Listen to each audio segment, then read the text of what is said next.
Well, we're so glad you are taking time with us this afternoon or early evening if you're on the East Coast. We are going to be sharing with you today some ways that you can overcome the online situation that you're in. I know I've talking to some parents already, they're feeling overwhelmed and this is only the first week. Some parents started out in school and then they're back now online because of whatever the situation might be. So I'm joined today by an amazing panel of experts that are really here just to share tips and practical resources for educators, for parents, and even for students so that we can all get through this, not just get through this fall, but really succeed this fall together. We know that that is how we're going to do it, is by working together. So as we go along, we want this to be conversational. So please feel free to drop us a comment in the chat box and we will do our best. We've already had people send some in, and so we're going to do our best to answer those questions along the way. So to start our time off, I'm going to start off with Dr. Kevin Corsini. He is the president of San Diego Christian College, and he has consulted with some of the largest online education programs in the U.S. He's also been a residential and online instructor for over 10 years. So as a parent, I'm really excited personally, Dr. Corsini, to hear from you. And you helped to build one of the largest online schools in America with over 94,000 students. So Dr. Corsini, will you share with us just some practical ways, start us off here, with some practical ways that parents can help set up their students for success? Thanks so much. Yeah, I know for those who are dialing in, probably here because you want some help. My background has been working in higher ed, building online classes and programs at the collegiate and university level. And for all of us, myself included, this past spring, we all got thrown into our kids being at home, having to learn from a distance. And we all, and myself included, I got 3 kids. And even though I'm experienced in this realm, having young kids at home for the first time have to navigate the technology, that's just tough because our kids are going through a learning curve. We're having to go through a learning curve. And I think if we're all honest, we thought, hey, let's just gut out the spring. Let's get to the summer and we'll be good for the fall. And over the summer, we have, myself included, discovered we're not through. This is going to continue into the fall. And so we have to take a big breath and say, all right, what did I learn from the spring? How can I improve for the fall? And how can I make this successful? So there's 4 areas I think that, practically speaking, we can give time and attention to that will make this a more successful experience for us as adults, as parents, but then also for our students. The first one I would encourage parents is be thoughtful about the physical space for learning. Think about your home, where learning is going to occur, and be very just thoughtful about what space you're going to use. Kids, whether they're a preschooler or all the way up through the collegiate level, do best in an environment of structure, right? Learning takes place at a certain time of day and a certain location. Students typically know where they're seated.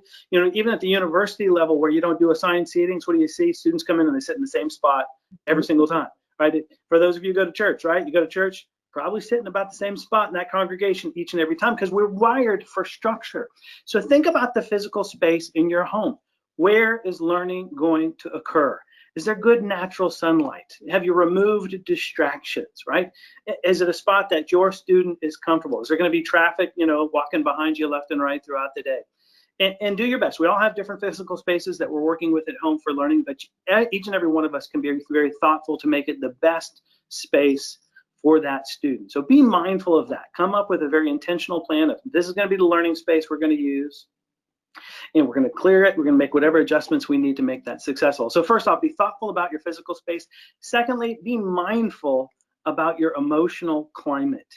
Be mindful about your emotional climate. For a student, you can't just throw them in front of a computer with the clean desk and expect them to spend the day and learn because you're making lunch. There's probably other kids in the house, right? You got to pay your bills. You're probably working from home as well. Like life is happening all around us. And I don't know about you, but there's times for me where the emotional weight that I'm carrying can start to bubble a bit. I might get frustrated. I might get a little short-tempered. And the emotional climate of the home, of everybody who's there, impacts how well or poorly our students learn. And we need to be mindful of that, of, hey, you know what? I think it's time to take a break. Let's go out back in the backyard. Let's take a little walk. Let's eat a popsicle, right? There's times you have to regulate. Use an emotional thermostat, right, to regulate. Hey, things are getting a little hot. You hit the spot on the thermostat. We need time out. Let's just take a break. Let's all have a breather. But we need to be mindful, not just about the physical space, but we also need to be very mindful about the emotional climate. Third, I would say, is be very intentional about pursuing relationships for learning. If you're a college student, or maybe you're a professor who teaches at the collegiate level, right, those courses are typically asynchronous, which means you can go do it whenever you want. And you're rarely ever going to see other live students in the classroom. K through 12 is much more to be live virtual. And we learn best, right? Because the way that God created us, we learn best in relationship, in community. And so don't let the virtual environment prevent your students from making friends with other kids in their class and spending time with them. Cultivate those relationships in the classroom, even from a distance. It might be a phone call, it might be using social media, it might be using Zoom, but encourage your students to pursue relationships with their classmates outside of the content of the curriculum. The relationships they develop either with their teacher or with their classmates will make the whole learning environment not just more enjoyable, but also more productive. So be thoughtful about your physical space. Be mindful about the emotional climate. Be intentional about pursuing relationships. And then parents, this last one is for you particularly. Be a student of your kid. Give yourself permission to be a student of your kid and learn about them. Each one of our kids, I got 4 kids. I almost said 3, it's 4 now. I got 4 kids, and each one is different, right? They're each wired differently. Be a student of your kid and learn what works best for each of them. And each one's going to be different. Don't expect, if you have one kid who does great, can crank out 6 hours of coursework in a day, well, first off, that's remarkable. If you got a kid that can do 6 hours straight, hallelujah, the Lord bless you richly and abundantly. But they're not all going to be that way. There are very few families in America that have multiple students who could do that. You might have one student that can do 20 minutes at a time and then they need a break. And another student might be able to do 1 or 2 hours. Tailor the learning experience around your kids, right? Make it successful for them and give yourself permission just to learn about them, what works best and what doesn't. Give yourself some patience, be patient with yourself, give it time, and just consider yourself a continual learner, that you're a student of your kids and what works best for them. I think if we keep those 4 things in mind, we go into the fall learning, the semester of learning from home in a better position. I think maybe more intentional, a little more strategic, and hopefully it'll be a better experience than what some of us experienced this past spring. That's great. I think that's so important to be students of our own students. And you had a little bit on it about relationships and cultivating those relationships outside of the Zoom or outside of the classroom. Because even when students return to the physical classroom, it's going to look a lot different than. And so I'm excited to hear from Kevin McClintock. For those of you that don't know him, he is known as Mr. McTikTok. He began to engage with the students during COVID, and it went viral. And so now he has over 250,000 followers on social media, but he uses that social media to engage, build relationships with his students and their families, as well as other educators. So Kevin, share with us a little bit about that.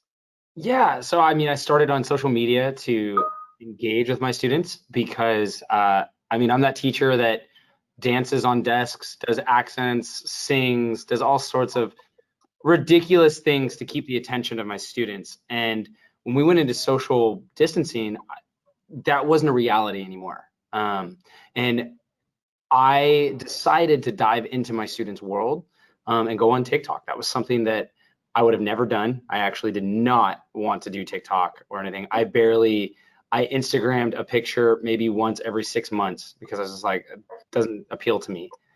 But I saw the drive and the engagement from my students. I was sitting there in an English class, and of course we were meeting on Zoom, and my students looked at me, and I had posted one video that went viral, and they were in awe, and they were just like, this is epic, and they wanted to be a part of it. They wanted to be in that journey. And even now when I post videos, my students are all into it. They want to see what's going on. But with that comes responsibility. Social media is inundated with a lot of bad. There's a lot of that in there. And so I think even in that social media, my place in that is to continue posting engaging, fun, educational, sometimes not educational, sometimes to just make people feel special or give them something to laugh at. Clean, fun, and I think that goes into the class as well. I think through Zoom and through distance learning, that's something that we have to do still, as teachers. I think parents can look at ways to get into their students' world with these social apps and things like this. Maybe video games, maybe parents maybe hate video games, but this is something that kids, this is culture now. Kids play video games. When I was a kid, it was like not cool to play video games. I was actually asked to be on a pro video game team, and I'm back in high school. I was like, that's weird. No, I don't want to do that. Today, that's like, you can make money doing that. You can get college scholarships doing that. So I think it's more of a mentality thing with parents to just accept the new, So, yeah. I think that's so important. It's funny because I was having a conversation with my son's teacher last year, and he was having trouble writing his name. And I jokingly said, well, my son can't really write his name yet, but he coded 200 lines of code last week. And they were like, what?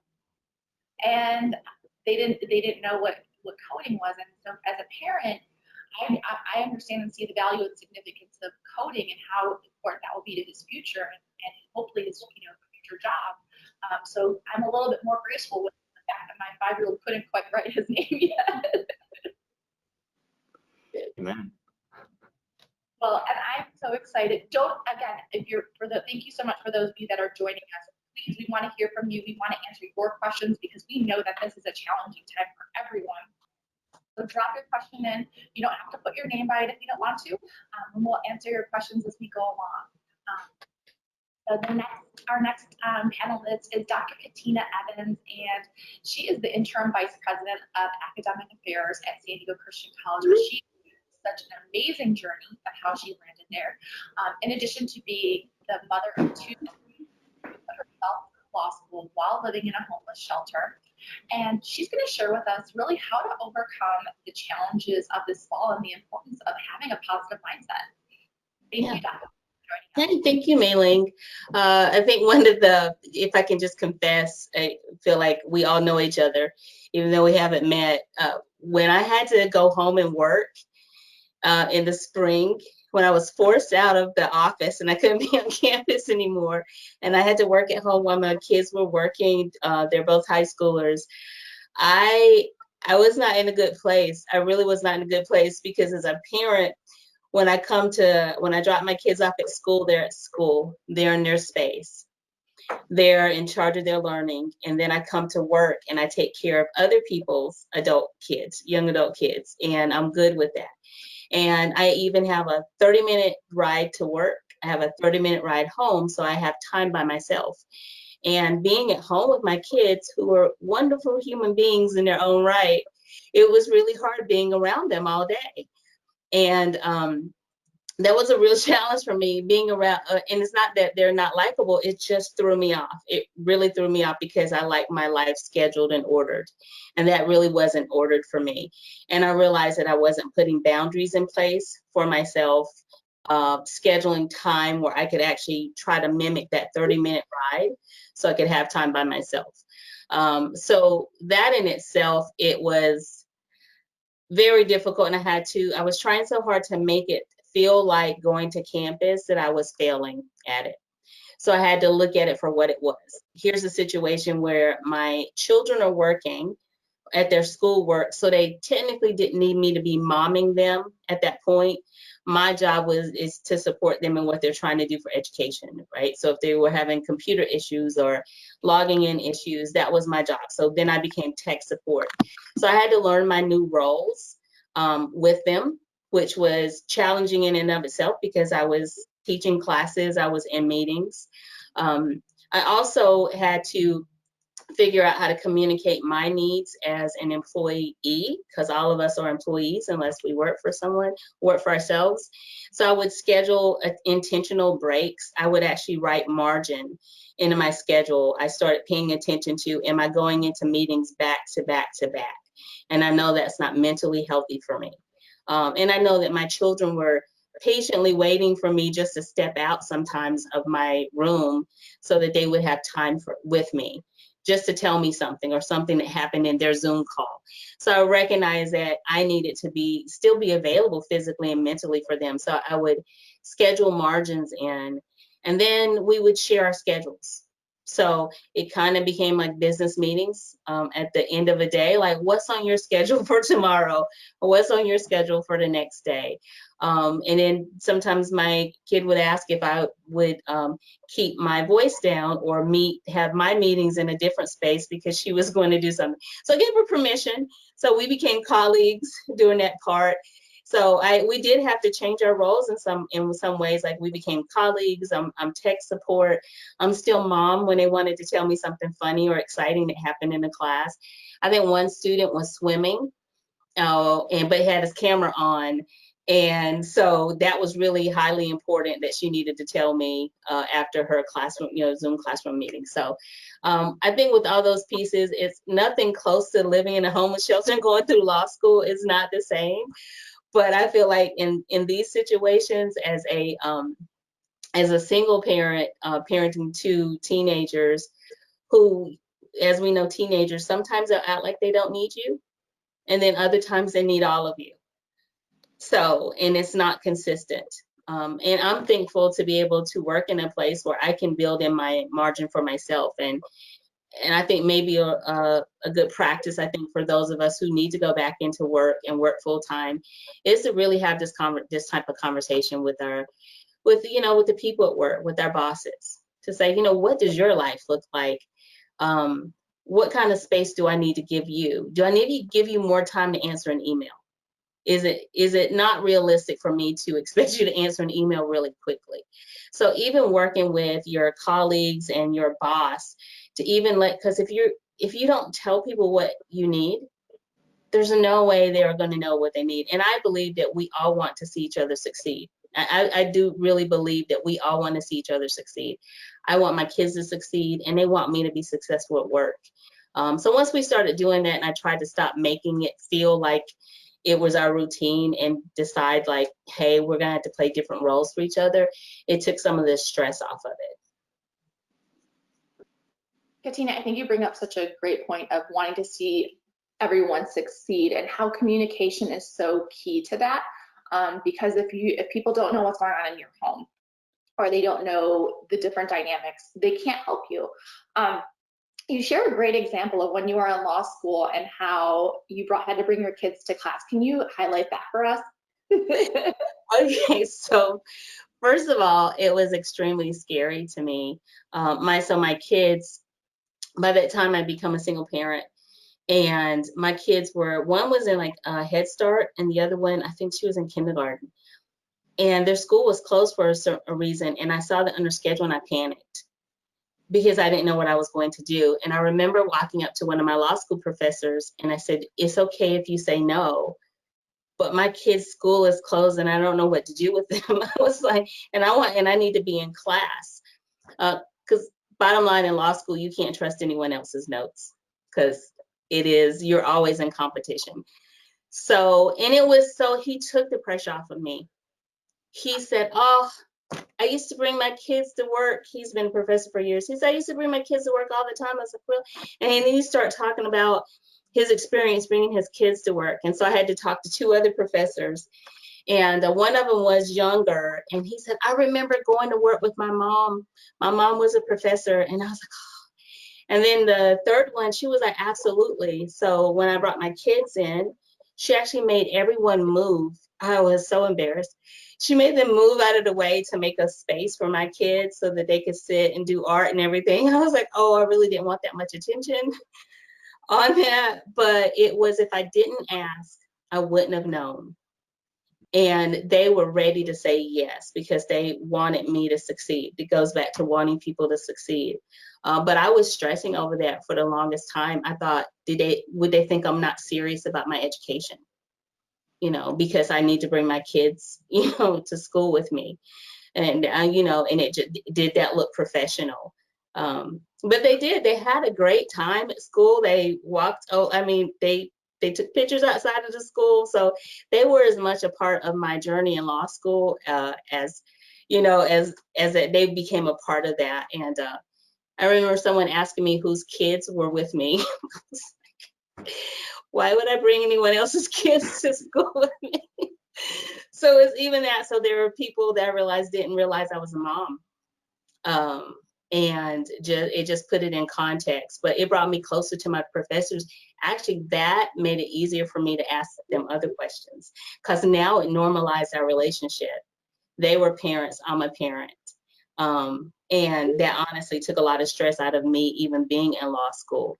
And then the one who was a little bit younger, I mean, the fact that he remembered having to go to work with his mom stood out to him, and he was so excited to get to do that for someone else's mom. You know, that really highlights, you know, when we find ourselves in a challenging season of life. You know, for you, it was while you were in law school. For a lot of us right now, it's COVID-19 and kids at home. But when we find ourselves in an unusually challenging situation, it just heightens the need, and as you said there, heightens the need to express honestly with those around us the needs that we face. And you mentioned it even with you and your kids. A kid come at one of your I think it was your daughter came to you and said, "Hey, you need to hold it down so I can have class." Right? I think in the home, we're not accustomed. A lot of families are not accustomed to having that honest type of dialogue. But I think for our students, encouraging them, you know what? Tell your professor, you know, tell your teacher at school that you're struggling or that you're having a hard time. And I think for parents, giving yourself permission to have that honest type of dialogue, whether it's with your students or with their teachers as well. But you have to have courage. Dr. Evans, you demonstrated that, having the courage to step up and ask, because you wouldn't know unless you'd asked, right? I mean, for us in these challenging times, I think we need to be a little more honest maybe than we're accustomed with people, you know, whether it's our students or our teachers, and then having the courage to ask when times are hard. Yeah. And actually, so Dr. Corsini is my boss. And I remember sending him an email and I said, I need a little margin. I did. And it was just really that easy. And I was like, I can't attend as many meetings as going on. And it started out a great conversation, but then that opened a conversation. I think we were in another meeting and he asked that question, like, how many people need margins? And I think everyone said, yeah, we do. That's been part of the conversation in our organization, is just, you know, because so many of our, you know, staff and faculty have kids at home and they're having to hold down a full-time job and they're trying to figure out how to be a teacher for their kids and navigating things with technology and their own teachers. And so for us on an organization was, hey, how many of you are struggling? Like, how's it going there? And I just think it's important that we have those honest conversations because life is not normal right now. It's just not. It's hard. Yeah, I think the roles have reversed right now, which is incredible for people to see that teachers used to be the ones, like I used to be with people's kids 8 hours a day. So I would see like the nitty gritty. I would see like all the, you know, the crazy stuff. And I would be the one emailing parents saying, hey, your child is going through so much right now at school and all this stuff, like, you know, and now it's almost the opposite, where it's like parents going, whoa, this is what's going on. And I think that what's super important is establishing that, whoops, I guess the lights turn off when I don't move. The important part, I think, is to establish that relationship with teachers. The students' teachers want your kids to succeed. They don't go into teaching for the paycheck. Let's just put that out there, right? They want kids to succeed. And the biggest part of that is when parents have the courage, right? Or, you know, can just do it and say, hey, my student is going through this, and this. Can you help them? No good teacher is going to say, yeah, no, sorry, they got to do this. I think right now is what we're seeing is this idea that, you know, like we've always said, student-centered teaching, like student-centered education, and we're getting that now. Like we are truly getting, you know what, it really is about the student. It's about their whole well-being, not just about what they're learning, but how they're learning, about how they're processing, like what they're processing. And I was shown a video by a student, it's called Numb by Liv McNeil on YouTube. If you haven't seen it, I encourage you to watch it, especially for the parents out there, because a lot of the times your high schoolers will like shut themselves up, right? They don't want to show you that they are losing it. They don't want to show you that, you know, like they haven't seen their boyfriend in forever and it's crushing them, or they haven't seen their best friend in forever, or they haven't gone to the lake or the beach and like truly enjoyed it the way that the way that they should be doing it as a child. And they're bottling that up. And then they see like all the Google Classroom notifications. And I mean, this video, it's a short film by a student, and it shows the processing of a student. And it shows her through the middle of it just screaming and saying like, I mean, we have kids that are going through depression that like they've never done before, you know, that weren't like prone to it before. They, you know, they were a kid, and now they're told they can't be a kid. You know, I, as a fully functioning adult, praise the Lord, I had to sit in 7-hour Zoom sessions when I was in doing my AP by the Sea, and it was great. AP by the Sea is amazing. But if an adult can barely make it through that with sanity, how is your child going to do that? And so for me, and I think for a lot of educators, we are really heavily focusing on that emotional well-being, but we're not there anymore. We see your student maybe an hour a day now, if that, especially in the upper schools. You know, like that's hard for middle school through high school. We see them for one class a day, maybe 45 minutes at the max. And so we would love that feedback to be like, what is your kid going through right now? Are they struggling? And if they are, I'm going to do everything I can to ease up, do what I can to make sure that they have extra time, make sure that they don't have to sit behind a screen the whole time. So I think it's huge to reach out to your teachers. And I know that's not necessarily reality. I know that a lot of teachers just kind of had no idea. There's a lot of teachers out there that don't know how to use technology, that it's been like a crash course for them. But that's where we have grace. But teachers are doing everything they can because they love students. So partner with them. Please reach out to them. Yeah. That seems like great. We have, we're going to start taking some questions. So we have Risa from Illinois, and she said, my child is in kindergarten. This will be the first time he's doing e-learning for the entire day. He's not at an age yet that is completely independent to figure out technology on his own, which is probably like most elementary school kids. However, I'm typically on meetings and calls for a good amount of the workday. It's hard not to hear my son and interrupt my in the background during my calls, but I want to avoid having him leave his desk several times a day and interrupt my Zoom calls, but also be able to help him. How can I alleviate this situation? One of my friends is going through that same situation with her kindergartner, and she works at a college.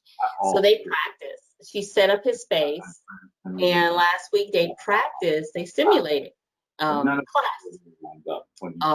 So they simulated the sessions and practiced with him being on the computer.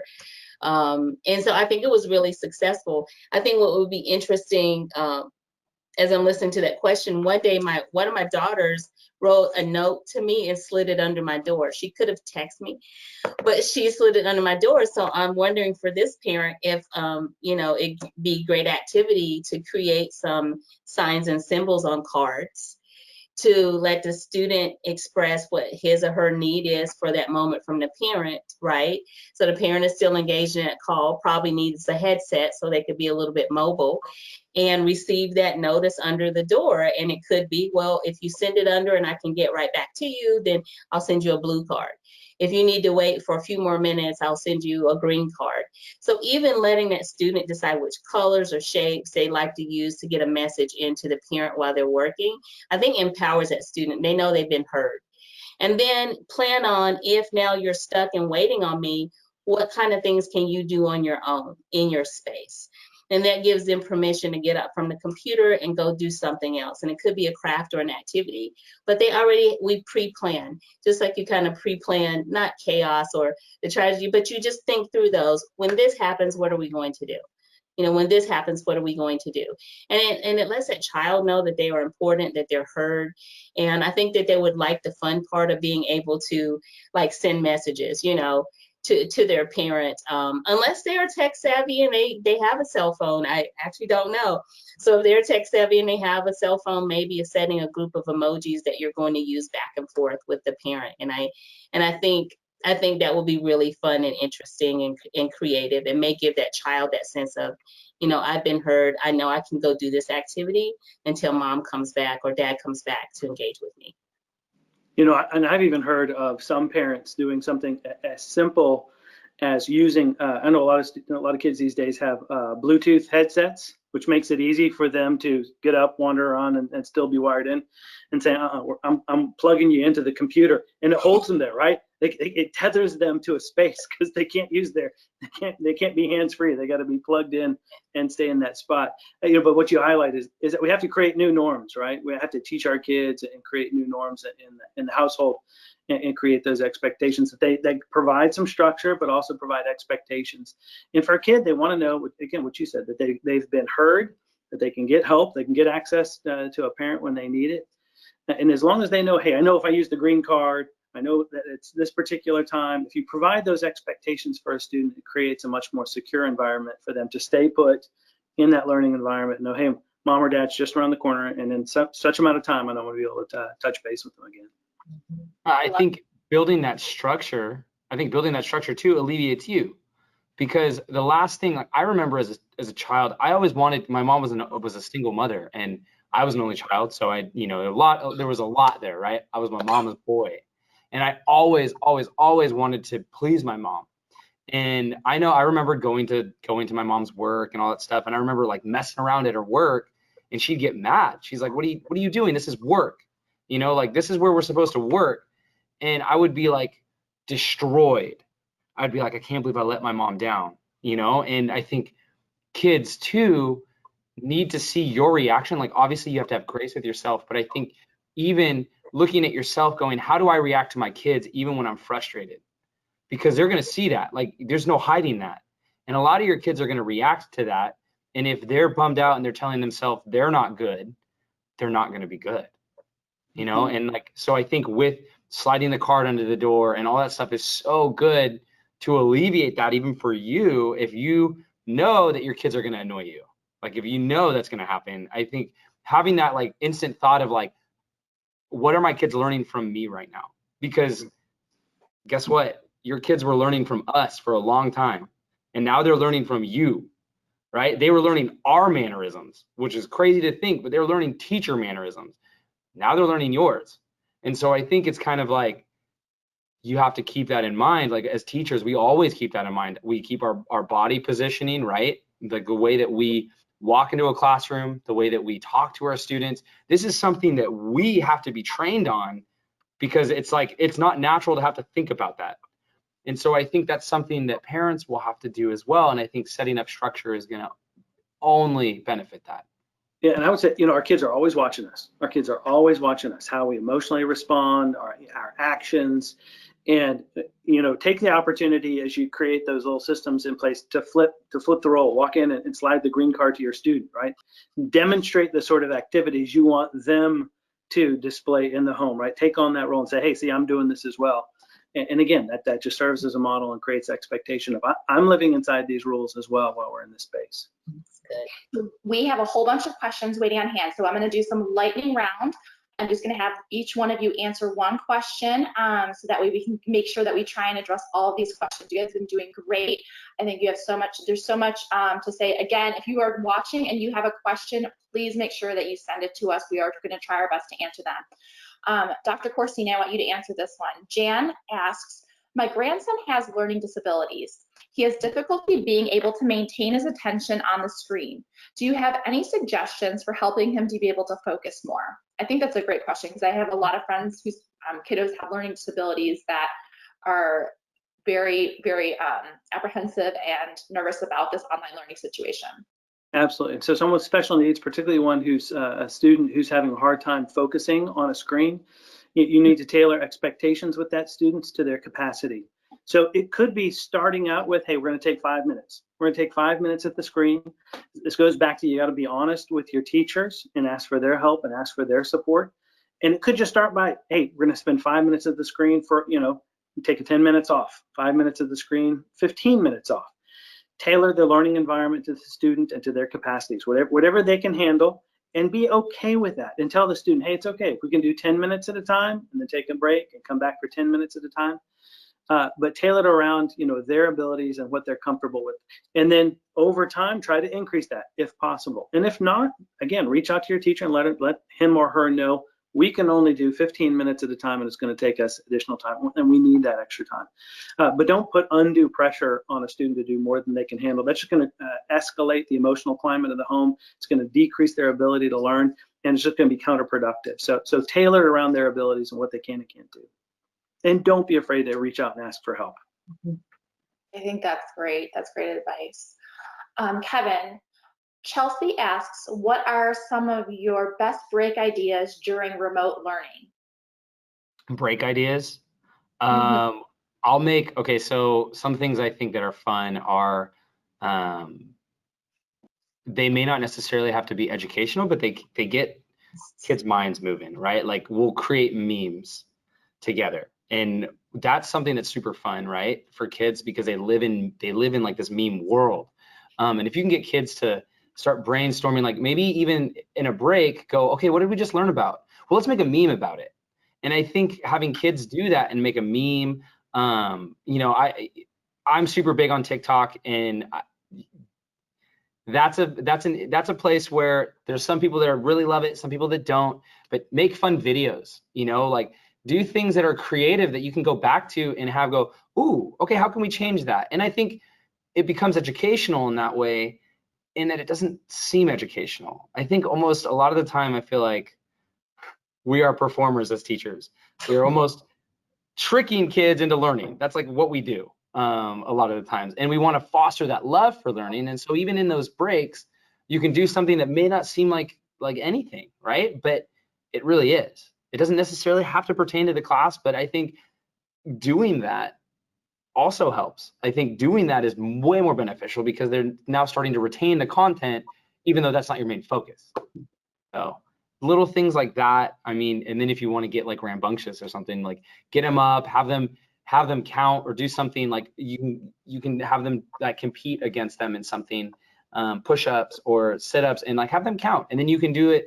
I'm not a math teacher, but I know that like doing like division and doing things like that or multiplication as you're working out is fun and it's hard. So I think that's something, because kids need that stimulation, they need to move, they need to be off the screen, and I think things like that are really fun.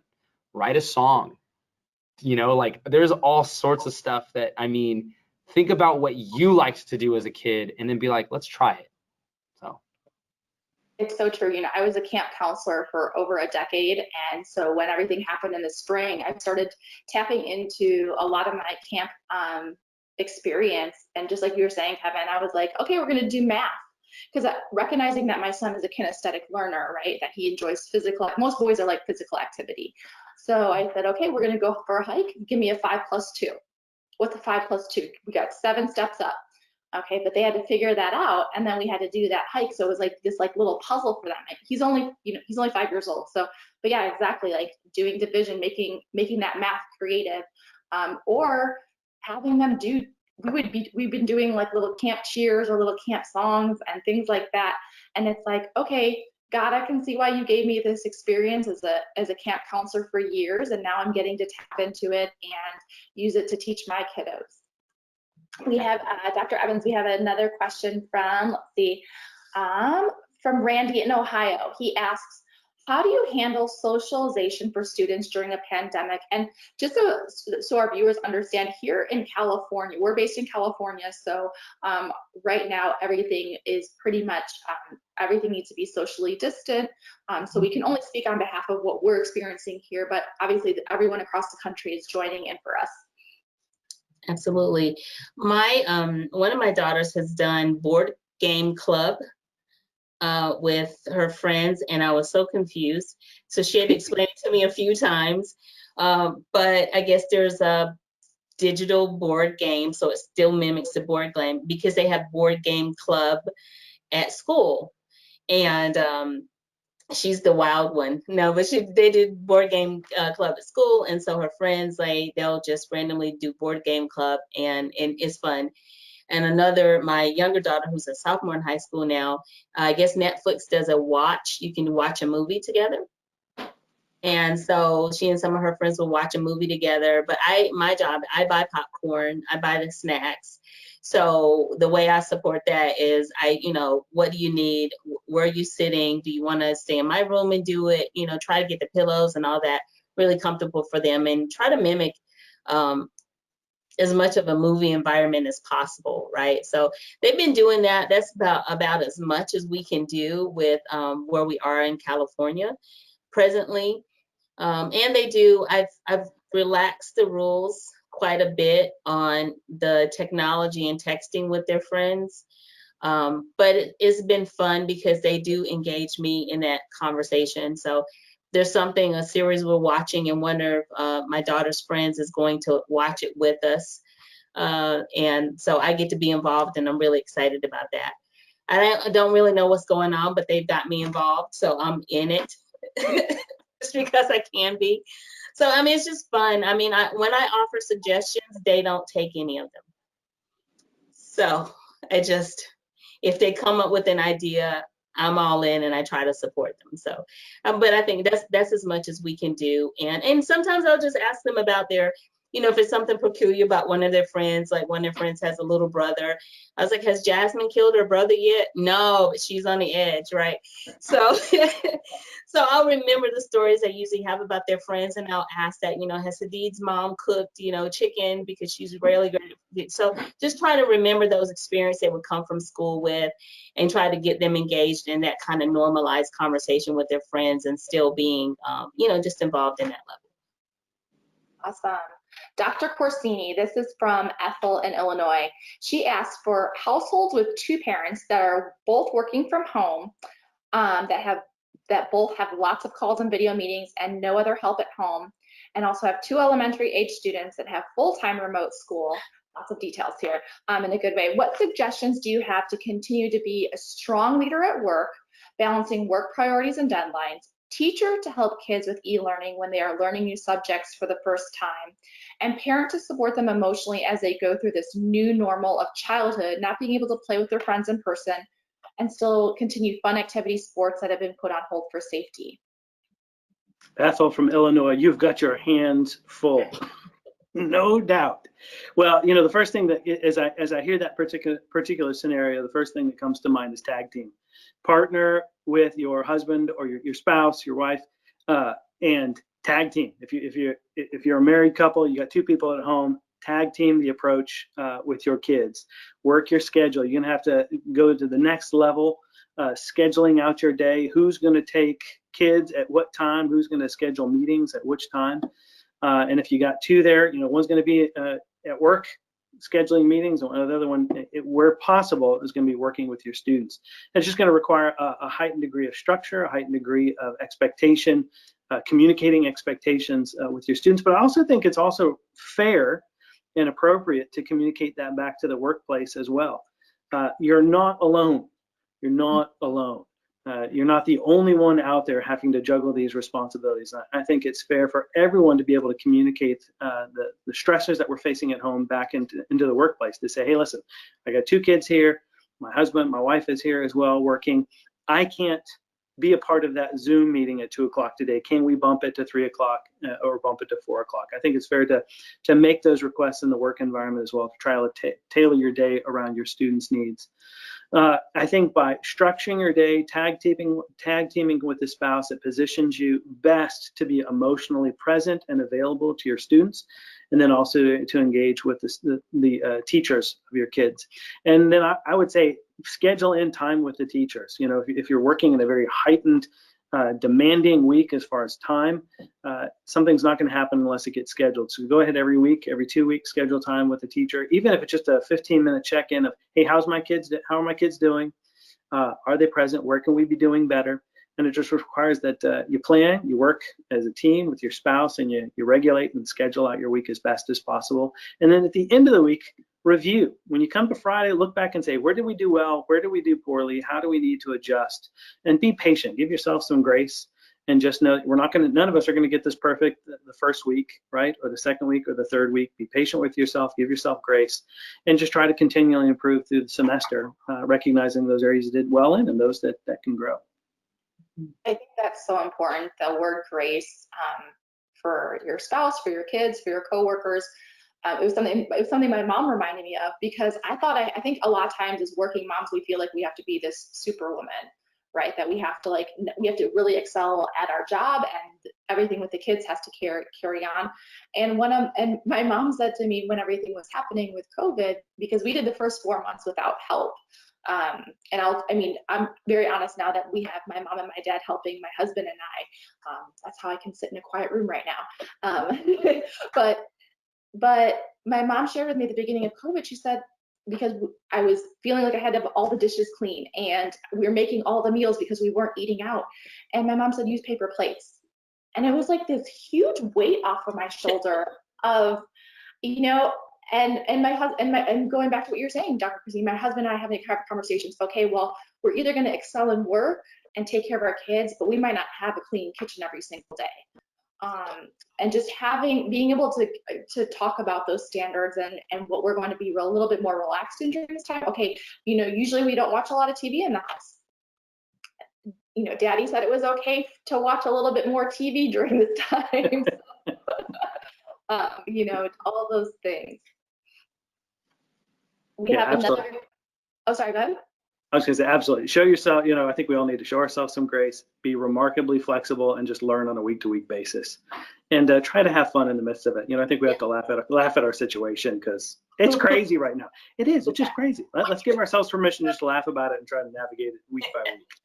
When your kid runs in without their pants on into your Zoom call, you just kind of laugh. I love this next question too from Melissa. Dr. Corsini will have you answer this one. It says, we have multiple kids on remote learning for science, art, and music classes. Do you have any suggestions on how to set up their learning areas? We need to be able to assist the children simultaneously, but we also don't want them to disrupt each other's classes. Yeah, well, you certainly don't want somebody working on math at the same time somebody's playing the trumpet in the same room, right? If you've got music going on. So as far as physical space, was that one for me? Am I taking somebody else's question? Yeah. Okay. So as far as that's concerned, if you're in a 2-bedroom condo or a 5-bedroom house, get as much space as possible, apart from somebody who's going to be in a very audibly focused course, right, where there might be music, a lot of noise, and somebody who needs quiet. And if it's simultaneous, get them as far apart as possible. If it's possible, instead, just schedule around that. That these are our quiet hours of the day when learning occurs. These are our noisy hours of the day. But you got to use the resources at your disposal and just be really strategic with where students are, the timing of their learning based on the content of it, and just, again, game plan out the day. And then learn from your mistakes, right? And ask your kids just to be patient with each other as well. Mm-hmm.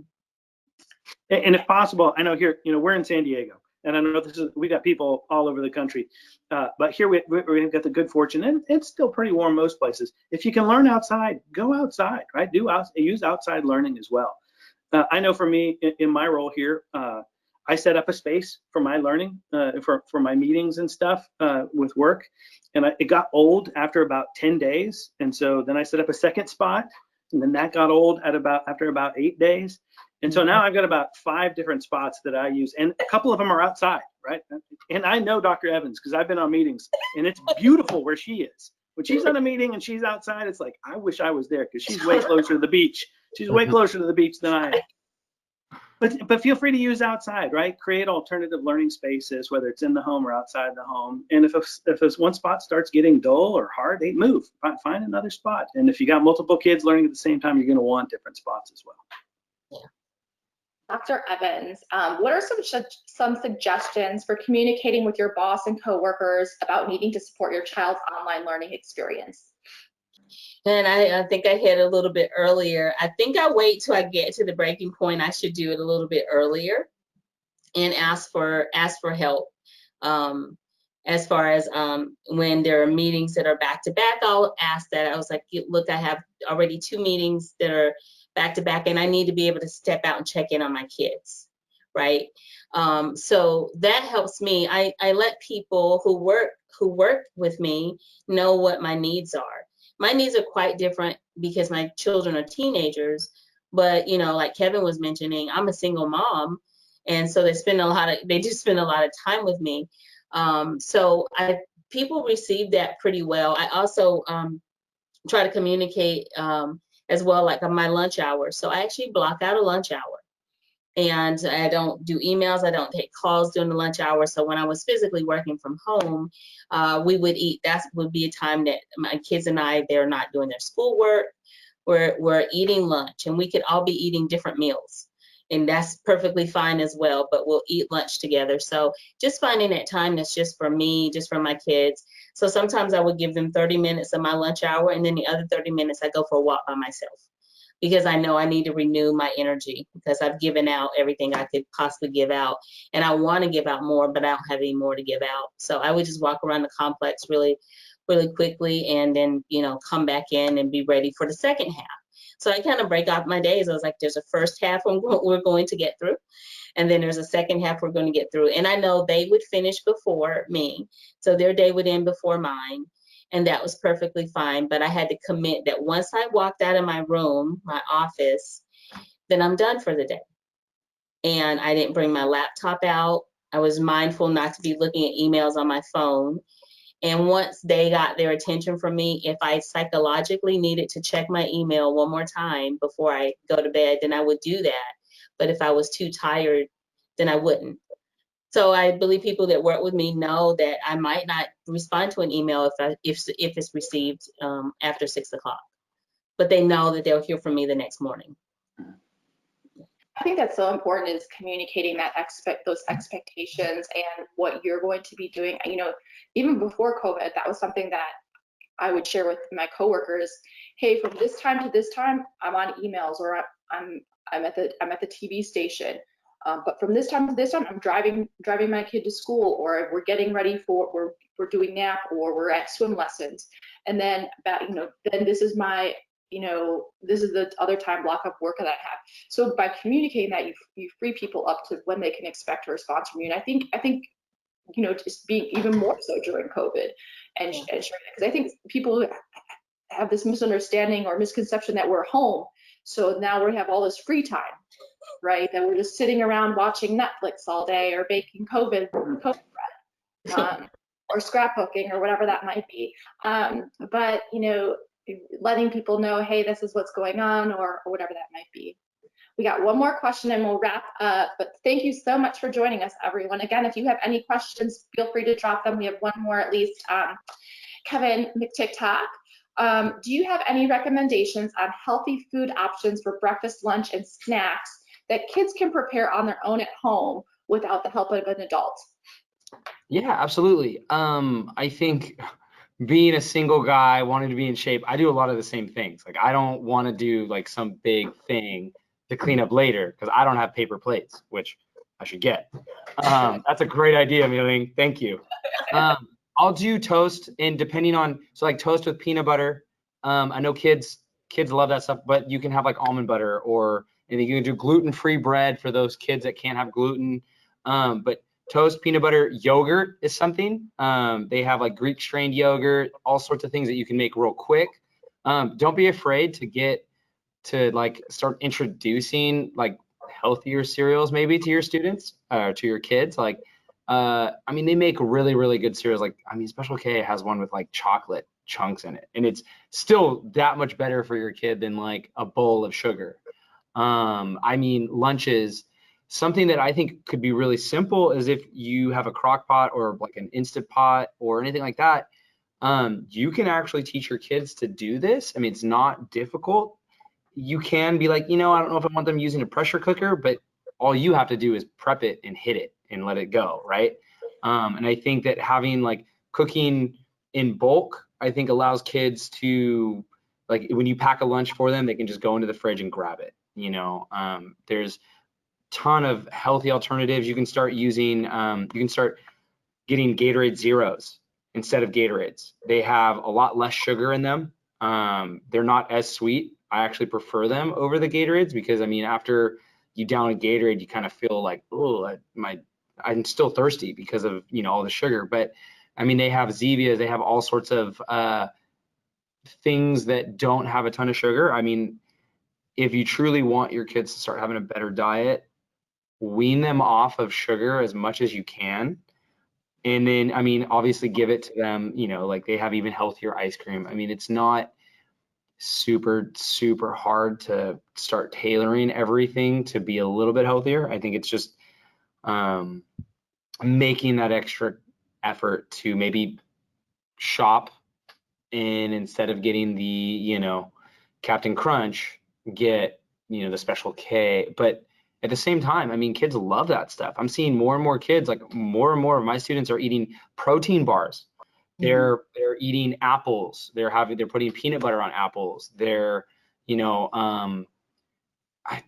Everything is kind of moving that direction anyway. And I think that the more that you can, if it's just something over time, instead of like just going, oh, we're going to completely change your diet, kid. Like, hey, we're going to our snacks now are going to be healthy.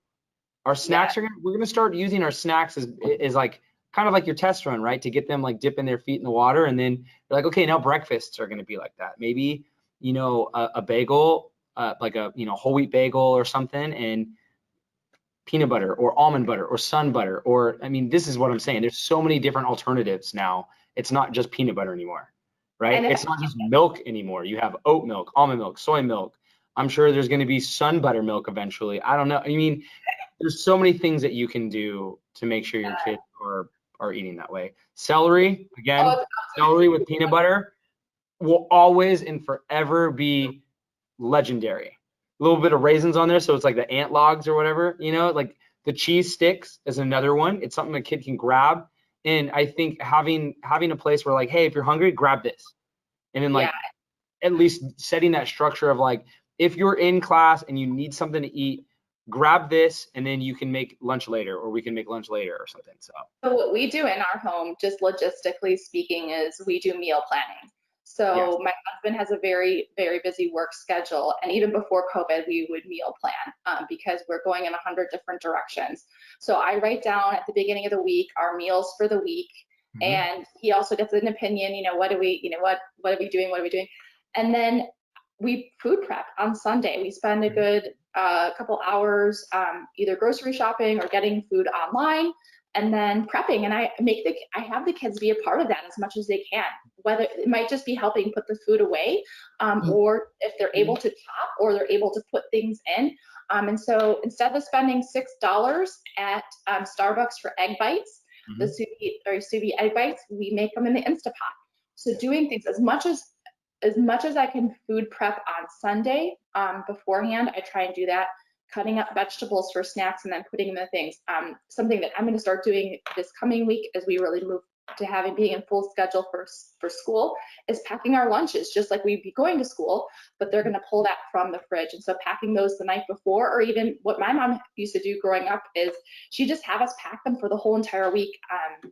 And we started doing that in junior high. So giving your kids age appropriate things that they can do and be a part of, whether it's making muffins. My 5-year-old loves making muffins. They know how to pour the ingredients and things like that too, especially if they're older. Having them help make meals or cook if they're able to do that. And they can maybe the student owns Tuesday and they do Taco Tuesday and they plan with some supervision and make the meal and present it to the family. And that's a great skill, and that's one of the blessings of doing online learning and learning from home is they're going to get to do these life skill lessons that they might have had to wait until home ec to learn, but now they get to learn alongside you. So I think that's all the time we have. So thank you so much, everyone, for joining us.